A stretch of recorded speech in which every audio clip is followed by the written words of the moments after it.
waxaa dantaa shakhsiga ah oo la rabo in laga dhisto guryo lagu raaxaysto guryo lagu lagu nasto oo inay hormood u yihiin madaxda qaranka ugu sarreysa oo uu ugu horeeyo ra'iisul wasaaraha qaranka maxamed xuseen rooble dhowr nooc markan ka eegaba wax argagax igu ahay waa midda koowaad anigu generaalka ciidamada dalka ugu sarreeyana ethics-ka ciidanka marna ma noqon karto in generaal ama sarkaal sare ama sarkaal ama qof xil ciidan lagu xoro ahaade inta la ekaade oo meediyaha ka eedeeyo madaxda qaranka ee dalka ugu sarreysa ciidanka xoogga dalka Soomaaliyeed oo aad ogtihiin duruufo adag inuu soo maray iyo marxalado kala duwan isagoo mar walba u heelan sidoo qaranka Soomaaliyeed iyo ummadda shacabka Soomaaliyeed oo ilaalin lahaa inta ka bacdi waxa jirta ciidanka badda Soomaaliyeed oo mar walba ku heelan inay ilaaliyaan una xilsaaran baddeena Soomaaliya si ay u ilaaliyaan biyaha badda iyo xuduudaheena waxa jirta ciidanka badda inuu leeyahay hantiyo badan oo maguurto ah oo ay siyaabo kala duwan u isticmaalaan waad la socotaan ciidanka badda waayatan wuxuu gaaray horumar la taaban karo oo lagu tayeynayo ciidanka agabkiisa iyo xagga ciidannimadaba ciidanka baddu marka wuxuu u xilsaaran yahay inuu ilaaliyo oo dhowro biyahaas Soomaaliya aanan lagu soo xadgudbin ayna ilaaliyaan waajibaadka ka saaran waxaan nasiib darro ah in ciidankii badda dhulkiisii oo aad u jeedaan oo loogu talagalay meeshii ay ka dhisan lahaayeen xafiisyada ama aanu halkaan ugu talagalnay in dan shakhsiyadeed loo qaato waxaa dantaa shakhsiga ah oo la rabo in laga dhisto guryo lagu raaxaysto guryo lagu lagu nasto oo inay hormood u yihiin madaxda qaranka ugu sarreysa waxaa nasiib darro ah oo ciidankii badda iyo difaaca xeebaha ee xoogga dalka Soomaaliyeed ay dhabarjab iyo moral jab ku noqotay in dhulkoodii ay boob ay ku dhisanayaan madaxda qaranka ugu sarreysay oo uu ugu horeeyo ra'iisul wasaaraha qaranka maxamed xuseen rooble waxa ayaan darro ah in la guriyeeyo hantida maguurtada ee u hartay ciidanka xoogga dalka Soomaaliyeed waxaan leenahay wax soconaya maaha wax la qaadan karana maaha wax la aqbali karana maaha in madaxda dalka ugu sarreysay oo ra'iisul wasaarihi wadanka ugu sarreeyay oo boob raba inuu ku dhisto guri shakhsiya oo deegaan ah inuu ugu dhisto meeshii loogu talagalay in looga dhiso xafiisyada ciidanka badda ee xoogga dalka Soomaaliyeed waxaanu madaxda qaranka iyo shacabka Soomaaliyeed u sheegaynaa in aanan aqbali doonin in hantidii ummadda Soomaaliyeed ee ciidanka aanu u dhaaranay in boob lagu dhisto waxaanan marxaanti marnaba ka noqonayn aanan qaadanayn in mar walba ama la isugu cagajugleeyo ama la yiraahdo xil baa laga tagayaa ama xil baa la isaga qaadayaa haddaanu hadda ka tagayno xilka waxaanu u dhaaranay inaanu dalka iyo diinta ilaalino waxaanu u dhaaranay inaanu hantidii ummadda Soomaaliyeed aanu ilaalino waxaanu u dhaaranay in dhiigayaga u bixino oo u shubno inaanu ummadda Soomaaliyeed difaacno inta aanu u dhaaranay ka been sheegi mayno marxaanti ka noqon mayno meesha annagu aanu xukunno ciidanka badda iyo difaaca xeebaha Soomaaliya ana mas'uulka marxaantina ka ahaan mayo in dusheeda wax lagu boobo mana ka yeelin cagjuleen baan qaadanayn xilku waa meerto haddaan ka degaynaa laakiin inta aan joogo lagama yaabo in lagu soo xadgudbo anigu markaan maskaxdayda la tashtay aan arkay waxaan isleeyahay waxaanu ma waxyaabihi aan ka soo gudubnay wax inoo jeeyanaya ma waxa ka dambeeya wax aynaan fahmi karin oo la rabo dalkeenu muddadan xasaasiga ah oo uu ku jiro doorashada oo doorashada loo dhaqaaqay oo waliba ayaamahan dambe sidaan idaacadaha wax ula soconay bogaadin iyo in wax la dhaqaajiyo inay horumar la sameeyo in maaragtay muxuu ahaa uu ku soo noqonayso doorashadu wax lagu wada kalsoonaan karo oo mucaarad iyo maxaafid la isku raacsanaa oo halkaas ku socotay ma yaa yani hayla yaabeen haddaan iraahdo ma waxaa la raadinayaa waxyaabo kale oo set up ah oo laga shaqaynayo oo ah in loo qaato generaal ciidamada ka tirsan hadduu hadlo in madaxweynaha jamhuuriyadda kale ka dambeeyo kama dambeeyo mana aaminsana inuu ka dambeeyo madaxweynaha iyo ra'iisul wasaaruhuna intaan ka ogahay wada shaqayn iyo is-ixtiraam iyo ra'iisul wasaare iyo madaxweynihiisa iyo madaxweyne iyo ra'iisul wasaarihiisa loo shaqeeyaa taasuna waa midda iddiilada iyo wanaagga ummadda soo gelisay waa midda dhaqaajisay muxuu ahaa inay doorashada socoto waa midda horey looga soo afjaray khilaafkii aan anigu qaybta ka ahaa magacaabistii la ii magacaabay xilkii markaas ra'iisul wasaare iyo magacaabay taliyaha nabad sugidda oon ku qanacnay in aan dalka suu hore ugu socdo si madaxdu su aaminto uusan qofna kursiga la ii magacaabay intuu yar uusan ku dhigin meel kastoo kaloon ummadda uga shaqayn karna aan uga shaqayno annagoo ka shaqaynayna isu soo jiidista iyo isu soo dhawaanshaha iyo wada shaqaynta madaxdeenna dalka gaar ahaan labada xafiis ee dalka madaxweynihii ugu sarreeyay dalka iyo ra'iisul wasaarihii oo executive-ka ama fulintii dalka ugu sarreeyay waxaan leenahay qof kasta oo ay dhici karto in uu isleeyahay in ay layska hor keeno iska hor imaanmayaan soomaaliyana aqbali mayso caqliga wanaagsanna aqbali mayo madaxweynaha jamhuuriyadda aqbali mayo ra'iisul wasaarahuna aqbali mayo qofkii taas ku fakarayo canuuftaada dib u liq dalkan hore u soconayaa doorashuu gelayaa ra'iisul wasaaruhu hawsha uu hayo iyo muxuu ahaa dadaalka uu ku jiro ayuu diyaar u noqday inuu u eedoobo dalkan siduu u gaarsiin lahaa doorasho madaxweynaha jamhuuriyaddu wuxuu si cad u caddeeyey in uu ku garab siin doono gacanna ku siin doono ra'iisul wasaaraha jamhuuriyaddu inuu xilkiisaas guto qofkii dane ka haysow ka bax wallahi kuma qaado dalkaana ma qaado dibna u noqon mayno mana akhrisanayno ummaddaanuna yeeli mayso ilaahay amarkiisana iyo idinkiisana horaan u soconaynaa dalkaanna wuxuu aadayaa doorasho wuxuu aadayaa waddadii keliya ee horumarka iyo is-aaminka oo ah in doorasho la aado qofkii dalkan dan ka hayso inuu doorashadaas ummadda Soomaaliyeed ugu qaban karana asagoo sharfan oo qiimaysan ha tartamo kii xildhibaan doonanaya kii xil ka sarreeya doonanaya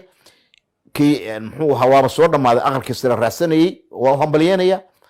hawshu yaysan marna inaga gelin in madaxdeena la isku gargaraaco madaxweynaha jamhuuriyaddu waa madaxweynihii ugu sarreeyay jamhuuriyaddan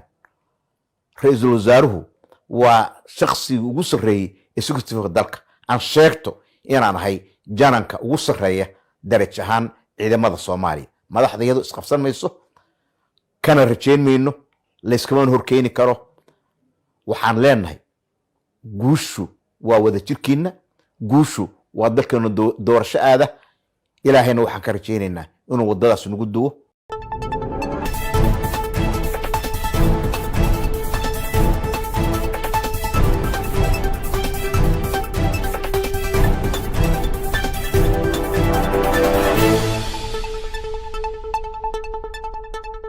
halkani waa waddanka TV qodobada aad ku daawan doontaan warkayagana waxaa kamida maxaa ka jira in heshiis ay wada galeen midowga musharaxiinta mucaaradka ah iyo madaxweynaha jamhuuriyadda federaalka Soomaaliya maxaase ka ognahay ilaa iyo hadda xogaha soo baxaya ee ku aadan xiriir u dhaxeeya madaxweyne Farmaajo iyo midowga musharaxiinta oo ku aadan arrimaha doorashooyinka dalka iyo qaabka loo wajahayo doorashada xubno ka tirsan kuwa u tartamaya kuraasta golaha shacabka ee gobolada waqooyi ee Somaliland waxaa lagu doortay magaalada caasimadda ah ee Muqdisho 4 xubnood oo la doortay 3 kamida ayaa si toos loo xaqiijiyay in ay yihiin garabka madaxtooyada Soomaaliya guulo hor leh ayaana madaxtooyadu arrimaha doorashooyinka xilligan si toos uga gaaraysa haweeney u dhalatay waddanka Ciraaq ayaa aad la iskula wadaagay baraha bulshada wajigeedu waxa uu muuqdaa in si aad ay isku bedelay nin ayaa la sheegay in uu wajiga kaga shubay aashato isla markaana waxaa jira hawl dhex martay iyo isfaham waa keenay inta labadan u qaado xogaha ilaa iyo hadda warbaahinta Ciraaq ay ka qorayso iyo waxyaabaha ku gadaamanayaan idin soo gudbin doona qodobadaas ayaadna ku daawan doontaan warkayage aan ku bilaabo. maxaa ka jira in heshiis uu dhex marayo xubno ka tirsan midowga musharaxiinta mucaaradka ah iyo madaxweynaha jamhuuriyadda federaalka ah ee Soomaaliya? heshiiskanna uu ku aadan yahay arrimaha doorashooyinka dalka. xogo hoose oo laga helayo xubno ka tirsan midowga musharaxiinta ayaa waxay sheegayaan in uu jiro heshiisyo iyo wada hadallo xilligan u dhaxeeya madaxweynaha jamhuuriyadda federaalka Soomaaliya iyo midowga musharaxiinta qaybtood, isla markaana ku aadan doorashada iyo qaabkii hore loogu socodsiin lahaa iyo haddii iskaashi uu dhex mari karo labada dhinac. xoguhu ma aysan xaqiijin midowga musharaxiintu in ay u dhan yihiin kulamada, waxaase la soo warinayaa in qaybtood ay kulamada wadaan isla markaana ay doonayaan markan arrimaha doorashooyinka inay kala hadlaan madaxweynaha jamhuuriyadda. xubnaha xilligan madaxweyne farmaajo kulamada la yeeshay isla markaana doodaha arrimaha doorashooyinka oo ka dhaxeeya ayaa waxaa hogaaminaya madaxweynihii dowladdii ku-meel gaarka ahayd ee Soomaaliya Shariif Sheekh Axmed, waxaana xubnahaasi qayb ka ra'iisul wasaarihii hore ee Soomaaliya Xasan Cali Khayre iyo Cabdikariin Xuseen Guuleed, madaxweynihii hore ee dowlad goboleedka Galmudug oo waayihii dambe siyaasad ahaan ka agdhowaa ra'iisul wasaare Maxamed Xuseen Rooble. xubnahan ayaa wada hadalladooda waxaa ka dhashay in meesha laga saaro xubno ka tirsan guddiga xalinta khilaafaadka, waxaase xubnaha guddigaasi lagu bedelay mucaaradka kuwooda inta badan qayladhaanta muujiye ee rajo la'aanta ka arrimaha doorashooyinku ule oo arka in lagu soo bedelay xubno filla Soomaaliya ka agdhow. waxaana jira qaybtood oo baraha bulshada ay ka weerarayeen kuna tilmaamayeen in aan wax weyn isbedelin marka laga tago in kuwa xilka laga qaaday kuwo lamida ama ka sii xag jirsanna la soo magacaabay. arrintan ayaa waxay muujinaysaa sida madaxweynaha jamhuuriyadda federaalka Soomaaliya hadda arrimaha doorashooyinka uu guulaha la taaban karo uga gaaray. midowga musharaxiinta ayaase arrintani noqonaysaa mid si weyn u sii kala qaybinaysa. xubno ka tirsan kuwa midowga musharaxiinta ka tirsan ee inta badan rajada aan ka lahayn arrimaha doorashooyinka ayaa waxaa fikirkoodu iyo sidoo kale tallaabooyinkooda oo dhan uu ku soo dhammaaday in ay qaadaan tallaabooyinka dhana madaxweynaha jamhuuriyadda, isla markaana ay soo jeediyaan in la qaado tallaabo walba oo culays u keeni karta madaxweynaha dowladda federaalka ah ee Soomaaliya. tallaabooyinkaasi ayaa waxay noqonayaan in arrimaha doorashooyinka aan lagala hadlin, isla markaana la iska diido in wada hadal ku la xiriira arrimaha doorashooyinka lala furo. balse xubnahan kale ee iyagu rajada kale arrimaha doorashooyinka una arkeen xildhibaanna u soo baxeen ayaa arrinkaasi ganafka ku dhuftay. waxay iska diideen tallaabo walba oo arrintan la xiriirtay. waxay sheegeen in uusan qaadi doonin madaxweynuhu wax iyagu aysan raalli ka ahayn, isla markaana ay kala tashanayaan qaabka awoodda looga soo celin karo madaxda dowlad goboleedyada dalka. Cabdiraxmaan Cabdishakuur Warsame iyo Xasan Sheekh Maxamuud labaduba waxay hadda ka soo horjeedaan wada hadallada u dhaxeeya xubnahan ka tirsan midowga musharaxiinta iyo madaxweynaha jamhuuriyadda. waxay u arkaan taasi inay noqon karto fursad madaxweynuhu arrimaha doorashooyinka uu awood ugu yeesho. iyagu ma cadda halka ay u socdaan, ma doonayaan in madaxweynaha jamhuuriyaddu uu yeesho awood la xiriirta arrimaha doorashooyinka. sidoo kale ma doonayaan in madaxda dowlad goboleedyadu ay yeeshaan awoodda weyn ee doorashooyinka. ra'iisul wasaaruhu inuu si toos ah ugu lug yeesho doorashooyinka way cambaareynayaan. lama oga waxa ay rabaan iyo sida ay doorashooyinka u doodayaan. mar doorashada ma rabaan, marna in la dedejiyo ayay u xusul duubayaan, taasoo ka dhigan in labadaasi xubnood ay ku fashilmeen arrimaha doorashooyinka, isla markaana aysan garanayn halka ay tilaabo u qaadi lahaayeen. waxaa jira xubno iyagu aan saameynba ku lahayn arrimaha doorashooyinka oo loo arko in kaliya musharaxnimadoodu ay tahay in CV-ga ay ku darsadaan. waxaa ka mid ah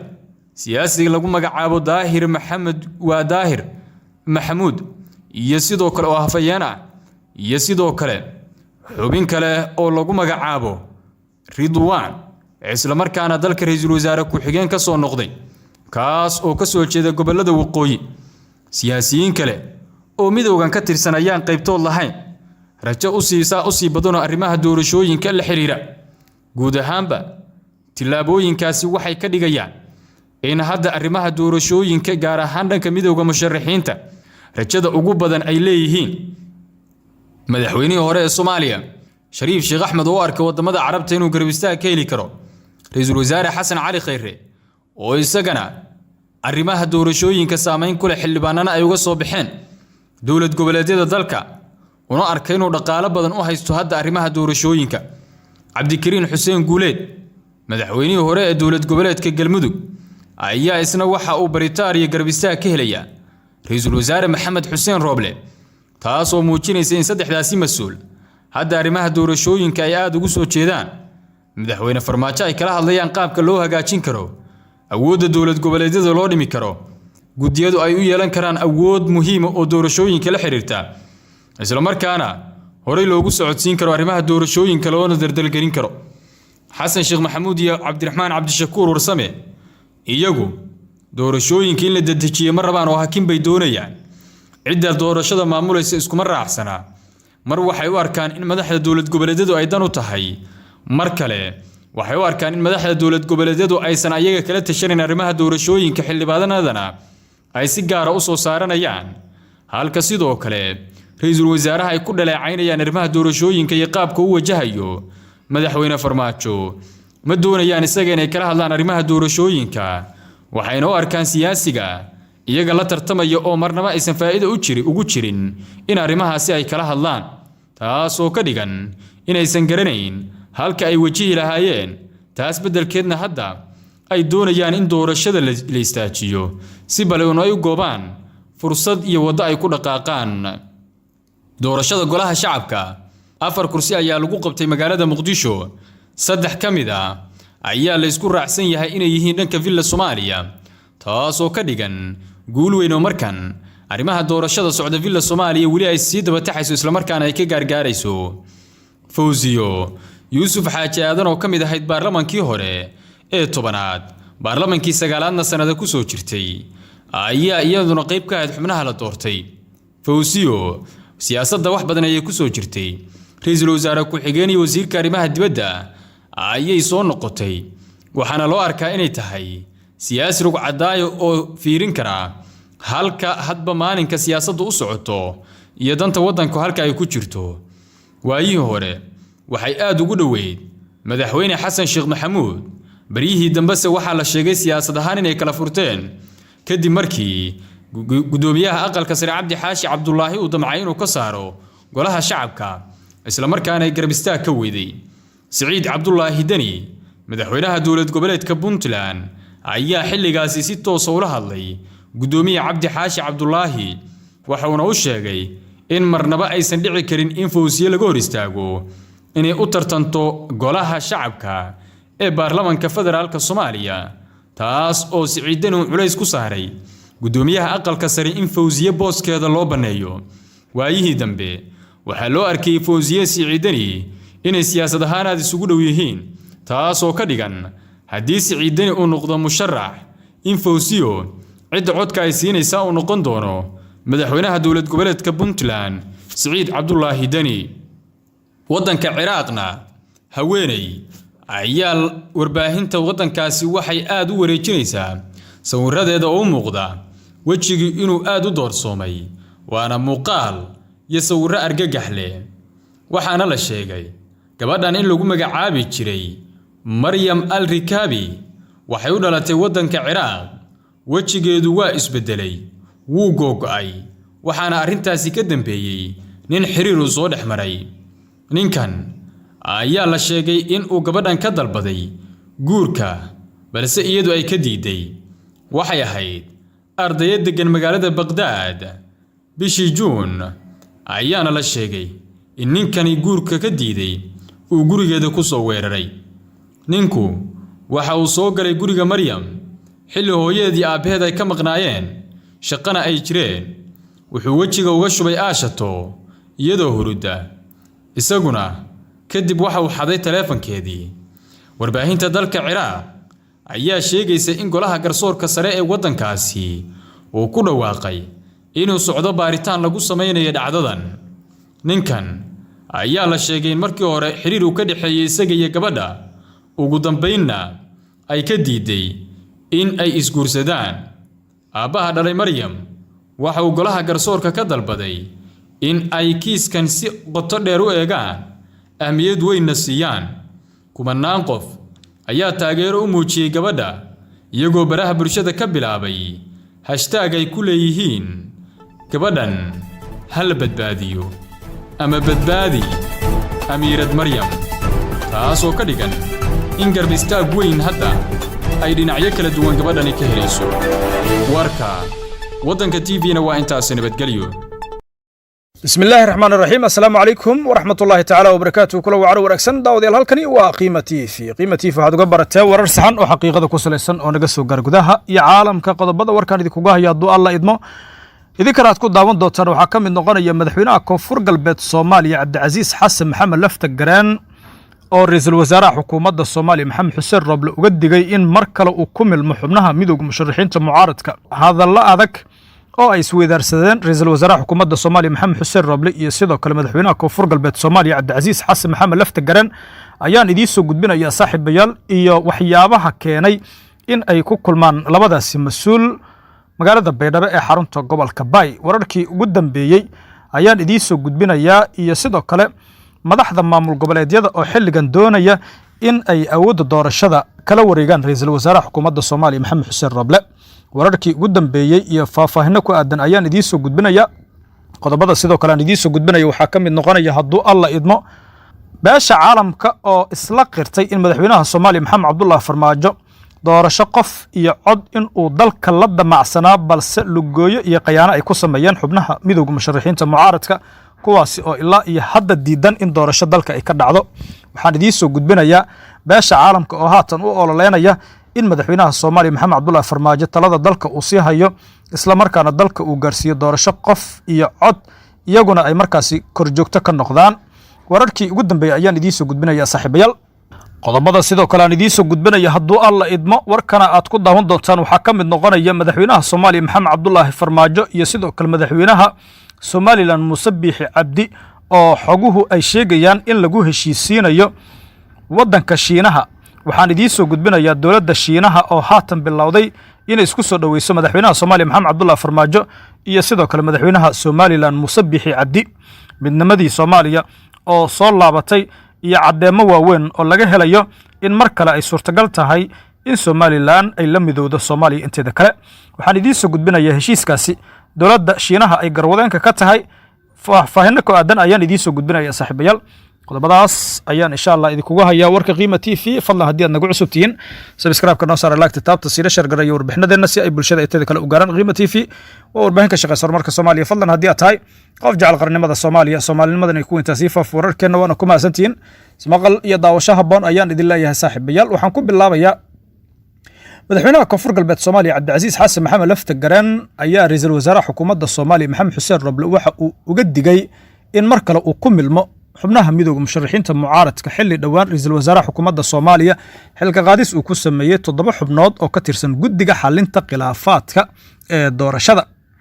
Lafta Garan ayaa wararku waxa ay sheegayaan in ra'iisul wasaare Maxamed Xuseen Roble uu si kulul markaasi kala hadlay go'aankii dhowaan uu qaatay isla markaana xilka qaadistii uu soo saaray ra'iisul wasaaraha xukuumadda Soomaaliya Maxamed Xuseen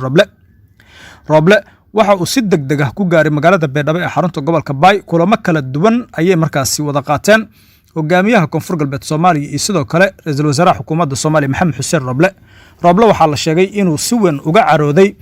canaanta uu u jeediyey madaxweynaha Koonfur Galbeed Soomaaliya Cabdicasiis Xasan Maxamed Lafta Garan oo xilligan markaasi Roble uga digaya in uu mar kale ku milmo midowga musharaxiinta mucaaradka oo horay markaasi uu uga tirsanaa sida marar badan lagu eedeeyay ra'iisul wasaare Maxamed Xuseen Roble taa oo keentay in uu markaasi isku dhac ka dhex abuurmo isaga iyo sidoo kale madaxweynaha Soomaaliya Maxamed Cabdullaahi Farmaajo. si kastaba haatee madaxweynaha Koonfur Galbeed Soomaaliya Cabdicasiis Xasan Maxamed Lafta Garan ayaa haatan waxa uu weli markaasi ku rajawan yahay in ra'iisul wasaaraha xukuumadda Soomaaliya Maxamed Xuseen Roble uu kala hadlo go'aankii dhowaan uu qaatay oo ku aadan 7 xubnood ee uu markaasi ka diray guddiga xalinta khilaafaadka doorashada. si kastaba haatee doorashada soomaaliya ayaa waxaa haatan garwadeen ka ah ra-iisul wasaaraha xukuumadda soomaaliya maxamed xuseen roble lama ogo sida uu u qaadan doono roble canaantan uu u jeediyey lafta gareen oo ku aadan 7 xubnood ee dhowaan xilka qaadista uu ku sameeyey ra-iisul wasaare maxamed xuseen roble si kastaba haatee doorashada ayaa xoogaha hakad ku timid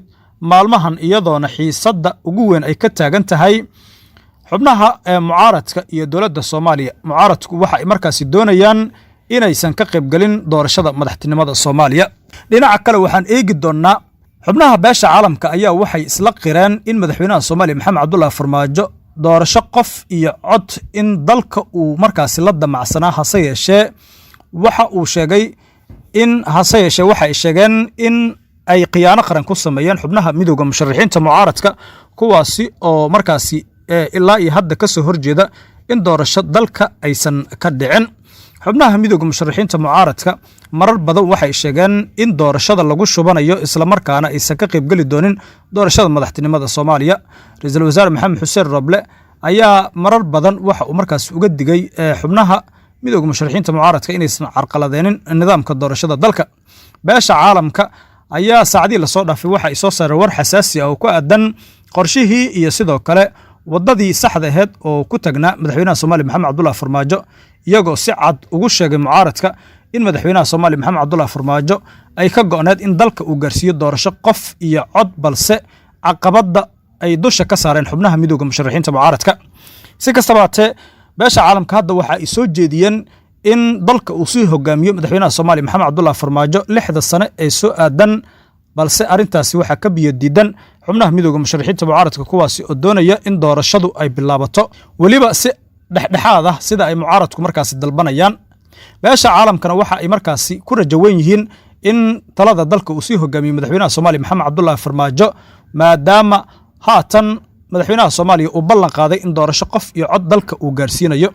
si kastaba haatee ra-iisul wasaare maxamed xuseen roble ayaa haatan waxa uu markaasi abuuray waddo kale oo khilaaf keeni karta kadib markii xilka qaadis dhowaan uu ku sameeyey 7 xubnood oo ka tirsan guddiga doorashada ra-iisul wasaaraha xukuumadda soomaaliya maxamed xuseen roble ayaa waxa uu shaqada ka ceeriyey 7 xubnood oo ka tirsanaa guddiga xalinta khilaafaadka arrintaasi oo sidoo kale muran xoogan haatan uu ka taagan yahay mucaaradku dhankooda waa ay soo dhoweeyeen waxaana ay sheegeen in ay ku faraxsan yihiin tallaabada uu qaaday ra-iisul wasaaraha xukuumadda soomaaliya haddaba dad badan ayaa isweydiinaya maxaa ra-iisul wasaaraha xukuumadda soomaaliya maxamed xuseen roble tallaabooyinka noocan uu u qaadaa marka uu dalka ka maqan yahay madaxweynaha soomaaliya maxamed cabdullaahi farmaajo ra-iisul wasaaraha xukuumadda soomaaliya maxamed xuseen roble ayaa waxa uu shaqada ka buriyey 7 ka mid ah xubnaha guddiga xalinta khilaafaadka doorashooyinka waxaana uu magacaabay 7 xubnood oo cusub ra-iisul wasaare maxamed xuseen roble ayaa xubnaha uu ka eriyey shaqada waxa uu ku eedeeyey in ay markaasi lumiyeen kalsoonidii lagu qabay doorashada islamarkaana ay ku milmeen dhinacyada siyaasadda ee xilligan loolanka doorashada uu ka dhexeeyo xubnaha shaqada laga joojiyey oo gaaraya ilaa iyo 7 xubnood ayaa waxaa ka mid ah guddoomiyaha guddiga xalinta khilaafaadka ee arrimaha doorashooyinka xuseen maxamuud laki kaasi oo markii xilka laga qaadayay wax yar un ka hor warbaahinta la hadlay isagoo markaasi ka hadlay hadal dhowaan ay u jeediyeen xubnaha mucaaradka xogo kala duwan oo qiima t v uu helaya ayaa sheegaya in xubnaha la eriyey ay ku milmeen islamarkaana ay ka qayb noqdeen ololaha doorashada madaxweynaha soomaaliya maxamed cabdullaahi farmaajo sida ra-iisul wasaare maxamed xuseen roble uu shaaca ka qaaday digreetadana uu ku soo saaray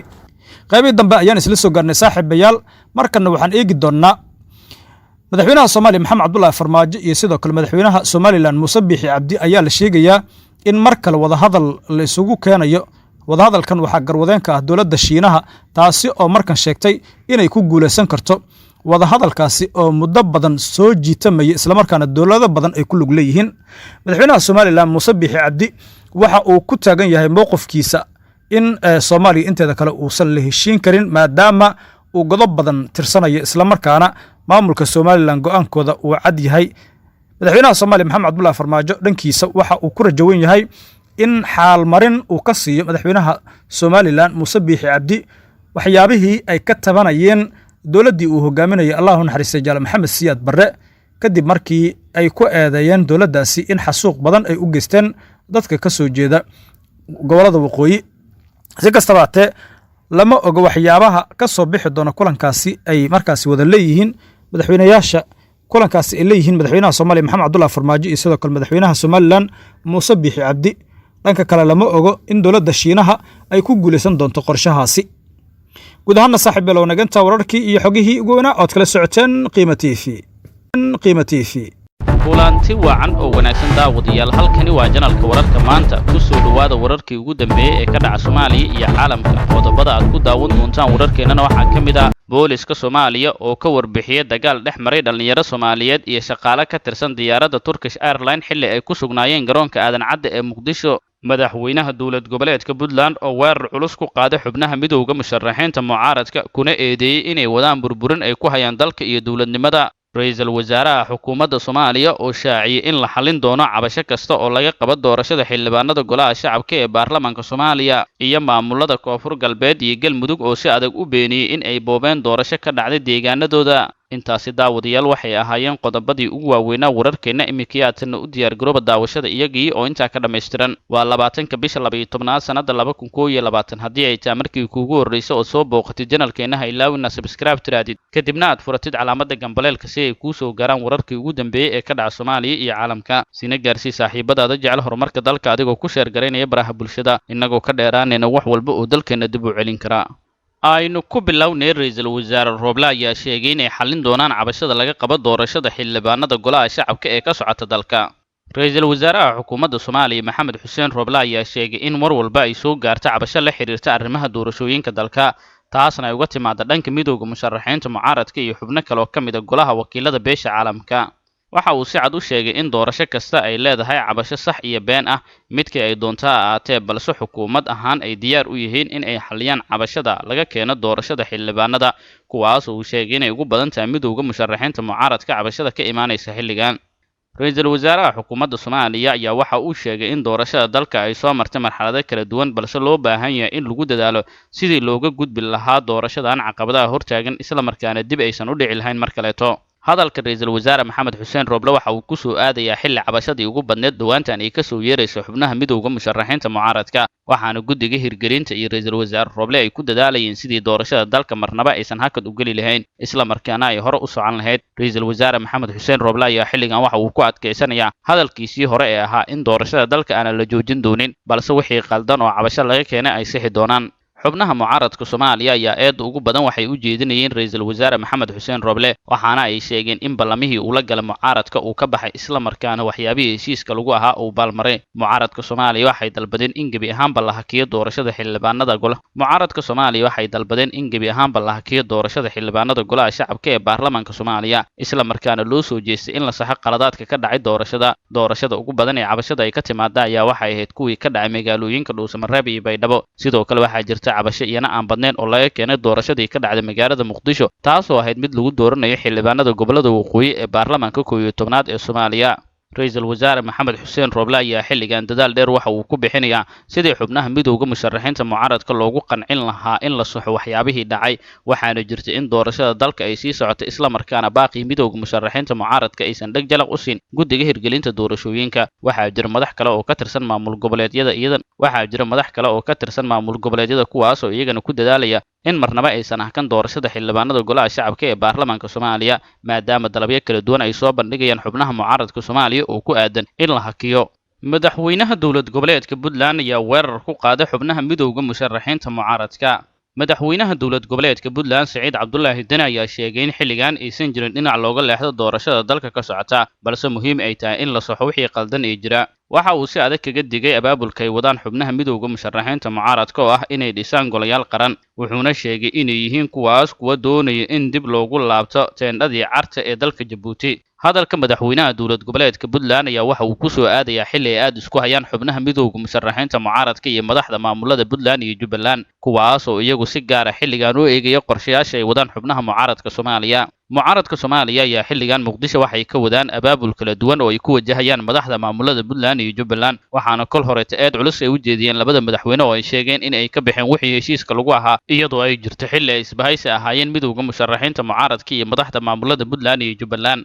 arrinta ugu weyn ee mucaaradka Soomaaliya iyo Saciid Cabdullaahi Deni ay isku hayaan ayaa waxa ay tahay in Saciid Cabdullaahi Deni iyo Axmed Madoobe ay doonayaan in xildhibaanada ka soo baxa deegaanada Puntland iyo Jubbaland ay cod ka siiyaan Saciid Cabdullaahi Deni isla markaana jadwalkii hore ee heshiiska lagu ahaa una dhaxeeyay mucaaradka iyo sidoo kale madaxda Puntland iyo Jubbaland uu meesha ka baxay waxaana muuqata dagaalka culus ee xilligan ka dhex aloosan xubnaha mucaaradka iyo sidoo kale madaxda maamulada Puntland iyo Jubbaland Saciid Cabdullaahi Deni ayaa xilligan wuxuu aad ugu dadaalayaa in uu soo dhiso xildhibaano uu ku kalsoon yahay isla markaana maalinta isaga codka uu u baahan yahay codka ku caawiya waxaana sidaas meesha kaga baxay xubnaha mucaaradka oo markii hore rajo ka lahaa maamulada Puntland iyo Jubbaland xildhibaanada ka imaan doona inay heli doonaan madaxweynayaasha maamulada Galmudug iyo Koonfur Galbeed ayaa beeniyay in ay boobeen doorashada xildhibaanada golaha shacabka ee ka dhacday deegaanadooda madaxweynaha dowlad goboleedka Koonfur Galbeed Soomaaliya Cabdicasiis Xasan Maxamed Laftagareen ayaa waxa uu sheegay in mar walba ay maqlaan in doorashada ay boobeen balse arrintaas ayuu ku tilmaamay mid been abuur ah oo waxba aysan ka jirin waxa uu sheegay Laftagareen in doorashadan ay u qabteen 4 ka mid ah beelaha Koonfur Galbeed balse aysan jirin cid kursiga laga boobay wuxuuna ku baaqay in qofkii kursigiisa waaye uusan dadka ka dhaadhicin in la boobay doorashada wax walbana ay tahay nasiibka iyo ruuxa inuu soo bixi karo iyo in uusan soo bixi doonin Laftagareen ayaa waxa uu ku jiraa madaxda sida weyn loogu eedeynayay in ay boobeen doorashada ka dhacday deegaanadooda waxaana Cabdicasiis Laftagareen lagu eedeynayay sidoo kale inuu ku xiran yahay madaxtooyada Soomaaliya saaxiib koowaadna uu leeyahay madaxweyne Maxamed Cabdullaahi Farmaajo shakhsiyaad badan ayaa jira oo sheegay iyagu in lagu boobay kuraastooda magaalada Baydhabo ee xarunta ku meel gaarka dowlad goboleedka Koonfur Galbeed Soomaaliya